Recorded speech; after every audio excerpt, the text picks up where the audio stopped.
Hello everyone, welcome back to the channel with another video. Last class में हमने accountancy class 11 का concept number 1 किया था, basic accounting terms का। आज हम कंसेप्ट नंबर 2 के ऊपर जा रहे हैं, तो let's begin with this concept. Okay, so सबसे पहली टर्म हमारे पास आ रही है बेसिक अकाउंटिंग टर्म्स में, दैट इज एसेट्स। ठीक है, मैंने कहा था प्रीवियस टर्म्स को रिवाइज कर लेना, बिकॉज अकाउंटेंसी सब्जेक्ट में आपको टर्म्स याद होनी चाहिए कि किसका क्या मतलब है। ठीक है, तो अच्छे से रिवाइज कर लेना। एसेट की बात करते हैं, एसेट्स क्या होते हैं? एसेट्स आर दोज वैल्यूएबल और movable immovable properties which are owned by business owner has legal title to asset. Sir क्या पड़ गए? बेसिकली एसेट जो होती है वो एक वैल्यूएबल चीज होती है, मतलब कि अगर आपके पास कोई एसेट है तो वो आपके लिए एक वैल्यूएबल थिंग है, क्योंकि आपने जब उसको परचेज किया तो आपने लेट्स सपोज 10,000 दिए, तो आपका एक साल बाद उसकी वैल्यू 9,000, फिर 8,000, ऐसे ऐसे कम होती जाती है ना। कि हमने मान लो एक आज मोबाइल खरीदा 30,000 का, ठीक है। तो 30,000 के बाद क्या होएगा कि अगले साल अगर हम उसको बेचे जाएंगे तो 25,000 तक का बिकेगा या उससे भी कम का बिकेगा। ठीक है, depending upon the condition of that phone, right, on that mobile.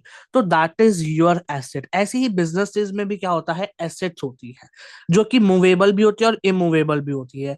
अब मूवेबल मतलब कि जैसे कि आपका हो गया machinery, that is your an movable asset. Immovable का मतलब क्या है? जैसे कि आपका लैंड हो गया। लैंड को आपने मान लो, अगर लैंड आपने लिया दिल्ली के अंदर और आपकी प्रोडक्शन फिर आप स्विच कर रहे हो इसको चंडीगढ़ में, ठीक है। तो आपका क्या होएगा कि आप उस लैंड को दिल्ली में ही सोल्व करके आओगे और चंडीगढ़ में नई लैंड परचेज करोगे, right, for the production process, for the further expansion of the business. ठीक है, तो ये इमूवेबल होगी। तो एसेट्स क्या होती है? वैल्यूएबल थिंग्स होती है, और ये वैल्यूएबल थिंग्स मूवेबल भी होती है और इमूवेबल भी होती है। अब ये जो एसेट्स होती है ये कौन रखता है? ये ओन्ड बाय बिजनेस, मतलब कि ऑनर जो होता है उस बिजनेस का, उसके पास लीगल टाइटल होता है उस एसेट का। फॉर एग्जाम्पल कि मान लो मैं यहाँ पे भी आपको पढ़ा रहा हूँ, ठीक है, I am using a tab, okay, I am using N iPad, okay, so that is what, कि वो मेरी ही एसेट है। I have purchase this, I have the legal right.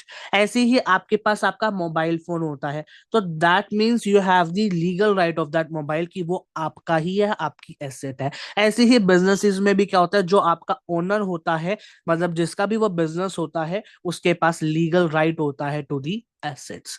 अब ये करते हैं, ये बेनिफिट्स अभी भी प्रोवाइड करता है और फ्यूचर में भी प्रोवाइड करता है। ठीक है, measure in terms of money, money के टर्म्स में हम इसको मेजर करते हैं, बिजनेसेस यूज करते हैं ताकि हम कैश या इनकम को जनरेट कर सके। जैसे कि मैंने आपको बताया कि लैंड के, आपकी एक लैंड थी वो एसेट थी, मशीनरी थी आपकी एक एसेट थी। मान लो हम वही एग्जांपल लेते हैं क्लोथ का, कि आपका क्लोथ्स का बिजनेस है, तो आपने एक मशीन ली उसको परचेज, उसको प्रोड्यूस करने के लिए। ठीक है, तो आपने परचेज करी उसको, ठीक है, तो आप उससे क्या कर रहे हो? कैश जनरेट कर रहे हो ना, because when you are selling that, just a second, मैं आपको एक न्यू टैब में आपको खोल के दिखा, यहाँ पे बता देता हूँ कि मैंने कहा फॉर एग्जाम्पल कि यहाँ पर आपका क्लोथ का बिजनेस है, ठीक है, आपने क्या करा? उसके लिए एक मशीनरी परचेज करी, राइट। तो मशीनरी परचेज जब आपने करी, तो आपने उससे क्या करा? उससे प्रोडक्शन करी। प्रोडक्शन करने के बाद आपने क्या करा? उसको मार्केट में भेजा। मार्केट में भेजने के बाद वो क्या हुई?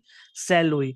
सेल होने के बाद अगर आपका यहाँ पे कॉस्ट आया था 200 रुपए पर टी शर्ट, तो यहाँ पे आपने उसको 500 रुपए में बेचा, ठीक है। तो 500 रुपए में बेचा, तो आपके पास कितना रुपया आया? 300 रुपया आया, दैट इज योर प्रॉफिट।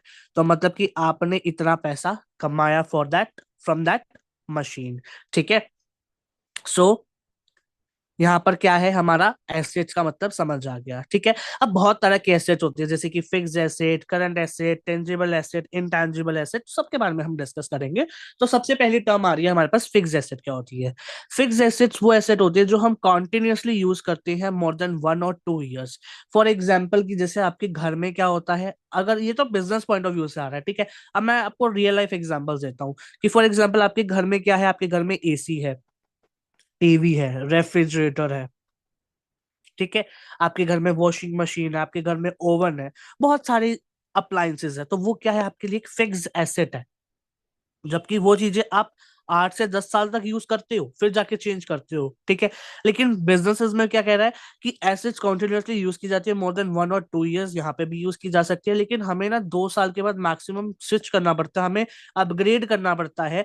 क्यों अपग्रेड करना पड़ता है हमें 2 साल के बाद यहाँ पर? बिकॉज जो आपकी ओल्ड मशीन थी वो ओल्ड हो गई, ऑब्वियस ही बात है, ठीक है। और यहाँ पे आपको पता है कि हर साल हर महीने कुछ ना कुछ टेक्नोलॉजी अपग्रेडेशन होता है, राइट।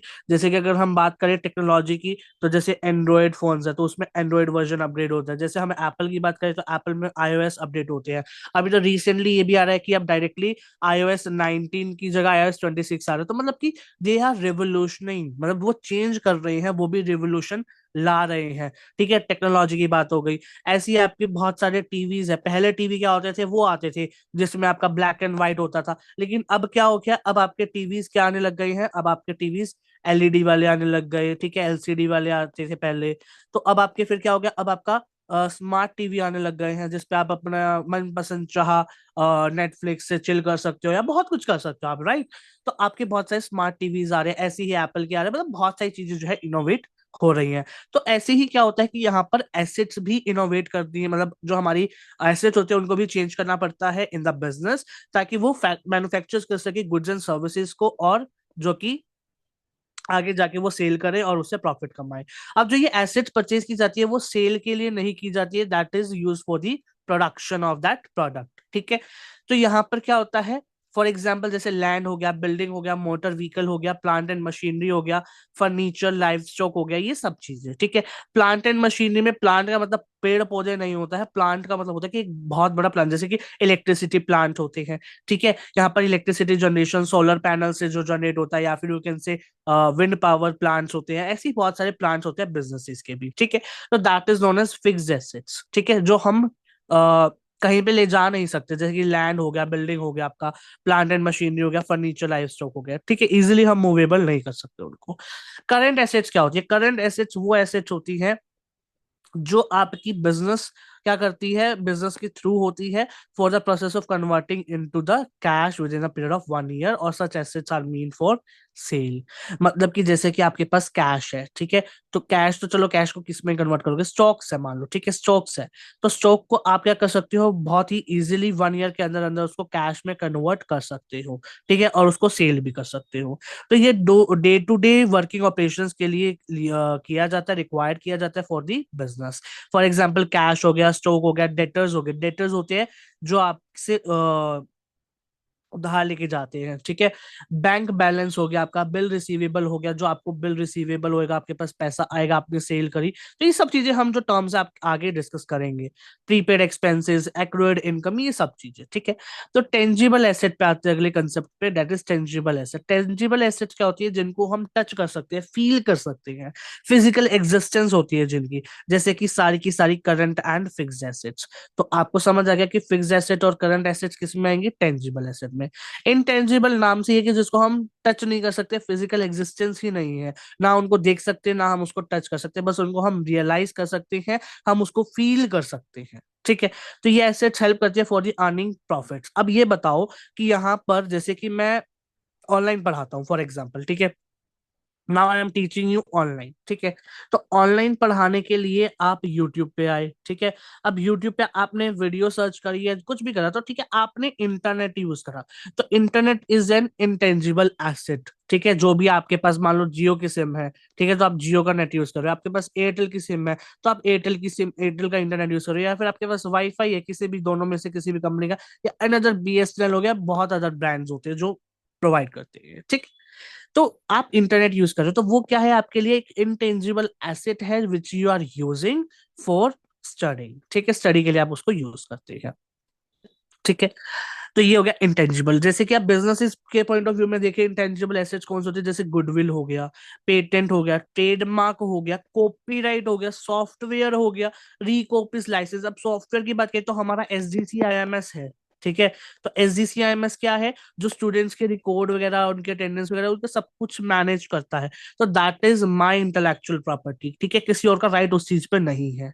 ऐसे ही हमारा अभी recently we have launched MCAT portal for our classes, कि जिसपे हम अपने स्टूडेंट्स का टेस्ट वगैरह लेते हैं, ठीक है, या फिर हमारा जो फाइनल एग्जाम होएगा तो उसकी हम प्रिपरेशन कराएंगे तो उस पे होएगा। तो like that we have created something, तो दैट इज सॉफ्टवेयर, तो उसका भी राइट हमारे पास है। तो these are the intangible assets जिनको हम टच नहीं कर सकते, but we can feel them, we can see them. ठीक है, मतलब सीन भी नहीं कर सकते, बट ठीक है हम देख सकते, मतलब वो कर सकते हैं हम उससे काम। ठीक है, अब सॉफ्टवेयर को हम देख सकते हैं लेकिन हम उसको फील नहीं कर सकते। ठीक है, this can not be touch और सीन, मतलब देख नहीं सकते या तो, या फिर हम उनको टच नहीं, टच तो बिल्कुल भी नहीं कर सकते हम, बस we can just see them, और कभी कभी नहीं देख सकते, जैसे सर्विसेज होगी उनको हम नहीं देख सकते। ठीक है, बेसिकली सॉफ्टवेयर हमने परचेज करा, लेकिन सॉफ्टवेयर वर्क कैसे कर रहा है, we are not able to see that कि वो वर्क कैसे कर रहा है, right. Just we have done the coding and they are working. ठीक है, अगली आती है हमारे पास फिक्टिशियस एसेट, जिसको हम नॉमिनल एसेट भी कहते हैं। इनकी फिजिकल फॉर्म नहीं होती, बट इनको हम कैश की फॉर्म में रियलाइज कर सकते हैं, और कोई फर्दर बेनिफिट्स नहीं होता इन एसेट से। जैसे कि आपका डेबिट, डीआर मींस होता है debit balance of profit and loss account. Advertisement expenses, उनको हमने अभी तक रिटर्न ऑफ नहीं करा है, राइट ऑफ नहीं कर रहा है। ठीक है, अभी ये सब चीजें ना अभी आपको आगे समझ आएंगी कि इनका मतलब क्या है जब हम न्यूमेरिकल्स पे आएंगे। ठीक है, अगला आता है वेस्टिंग एसेट। वेस्टिंग एसेट का मतलब क्या होता है, जो हमारी एसेट्स कंज्यूम की जाती है over a period of time, और वो जो एसेट्स होती है उनकी वैल्यू कम होती जाती है, डिक्रीज होती जाती है, जब जैसे जैसे हम उसको यूज करते हैं। जैसे कि फ्यूल की बात करें, तो अब आपने क्या करा, आपका मान लो ये घर था, आपके स्कूल ये था, ठीक है, ये स्कूल था, ये आपका होम था। तो आपने क्या करा, व्हीकल यूज करा इसके स्कूल तक जाने के लिए, अपने स्कूल तक जाने के लिए। तो आपने उसमें पेट्रोल डलवाया, फ्यूल डलवाया, तो वो खत्म भी तो होएगा ना, अब वो दोबारा तो आएगा नहीं। ऐसी ही पेट्रोल है, ऐसी ही आपका एलपीजी है, जो आपके घरों में यूज होता है। ठीक है, लिक्विफाइड पेट्रोलियम गैस हो गया। ठीक है, तो यहाँ पे एग्जांपल दे रखा है, कोल, पेट्रोल, गैस, ऑयल वेल्स, ये सब चीजें क्या है, आपके वेस्टिंग एसेट्स हैं। लिक्विड एसिड की बात करें तो ये एसिड्स इजिली, लिक्विड मतलब इजिली कन्वर्टेबल होते हैं, ये विद इन 1 to 30 days ये कन्वर्ट हो जाते हैं किसके अंदर, कैश के अंदर। ठीक है, तो हमने कहा लिक्विड एसेट्स का फॉर्मूला आता है हमारे पास, current asset minus stock minus prepaid expenses. अब बात करें लिक्विडिटी की, तो यहाँ पे हम एक चार्ट की हेल्प से स्टडी करते हैं, इस डायग्राम की हेल्प से इसको हम स्टडी करते हैं कि ये लिक्विडिटी होता क्या है। हमने कहा जो हमारी एसेट्स होती है वो इजिली कन्वर्टेबल होती है इनटू द कैश। ठीक है, इजिली हम एक्सचेंज कर सकते हैं एसेट के बदले कैश को, और कैश के बदले हम एसेट्स ले सकते हैं। ठीक है, एक्सचेंज क्या होता है, इजिली भी हो सकता है कन्वर्टेबल, क्विकली होता है, और एट नो कॉस्ट। इजिली कौन सी होती है, जो हमारी लिक्विड एसेट्स होती हैं। ठीक है, और एट नो कॉस्ट में हमें बस होती है नॉन लिक्विड एसेट्स, नहीं इसमें एट नो कॉस्ट में नॉन लिक्विड नहीं। बेसिकली जो हमारी लिक्विड एसेट्स और नॉन लिक्विड एसेट्स कौन सी होती है, जैसे करेंसीज है, कमोडिटी है, बिटकॉइन है, बॉन्ड्स है।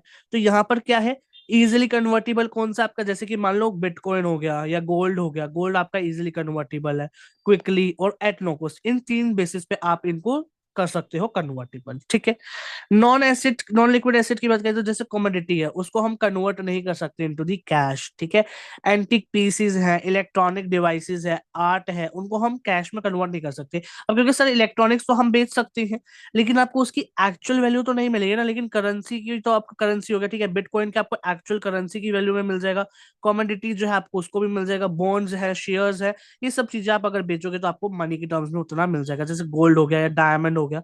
तो ये सब चीजें क्या है, इजिली कन्वर्टेबल थिंग्स है। ठीक है, लास्ट कंसेप्ट आ रहा है, लास्ट कंसेप्ट मतलब इस कंसेप्ट के लास्ट टर्म आ रही है, that is floating assets. Floating assets कौन सी होती है, वो एसेट होती है जो कॉन्टिन्यूसली चेंज होती है क्वांटिटी में। और ये जो एसेट्स होती है ये हमारी कैसे होती है, जैसे कि अकाउंट्स रिसीवेबल हो गया, कैश बैलेंस हो गया, या बैंक बैलेंस हो गया, inventory, issues of shares and debentures, और भी बहुत सारे एग्जांपल्स हैं, जैसे कि कैश, बैंक बैलेंस हमने ऊपर पढ़ लिया, बिल रिसीवेबल भी हमने पढ़ लिया, शॉर्ट टर्म इन्वेस्टमेंट हो गया, डेटर्स हो गए। तो ये सब चीजें क्या है, हमारी फ्लोटिंग एसेट्स है जो कॉन्टिन्यूसली चेंज होते हैं क्वांटिटी में। अब हम जितना उधार देते जाएंगे उतना हमारे लिए क्या है, बाद में पैसा आएगा, उतने हमारे डेटर्स जो है वो बढ़ते जाएंगे। ठीक है, तो कॉन्टिन्यूसली वो चेंज हो रहे हैं। ठीक है, अब कैश बैलेंस आपके अकाउंट में, तो वो भी तो चेंज होता है कि अब आपके मान लो 30,000 रुपए था आपके पास। ठीक है, you have 30,000 rupees in your bank account, personal की बात कर रहा हूँ मैं अभी, उसकी बिजनेस की तो मैं बात ही नहीं कर रहा। 30,000 पर्सनल में था, आपको मान लो कि 1,000 का कुछ पसंद आ गया, आपने ले लिया। आपको 5,000 के शूज पसंद आ गए, आपने वो ले लिया। आपने 3,000 का कुछ देखा, क्लोथ्स वगैरह, आपने वो ले लिए। ठीक है, तो आपने पर्सनल शॉपिंग कर ली। ऐसे ही बिजनेसेस में मान लो आपके पास 3 लाख रुपए है, ठीक है, 3 लाख रुपीज है। तो आपने क्या करा, आपने कहा कि 50,000 रुपए का क्या आ रहा है भैया जी, यहाँ पर एक मशीन आ रही है बहुत बढ़िया सी, बहुत जल्दी प्रोडक्शन कर देगी वो। आपके बिजनेस के लिए प्रॉफिटेबल है, तो आपने वो कर दिया, तो कैश बैलेंस आपका जो है वो चेंज हो गया। तो this was the floating asset. ठीक है, नेक्स्ट क्लास में हम अगला कंसेप्ट करेंगे, तब तक के लिए बाय एवरीबॉडी, टेक केयर।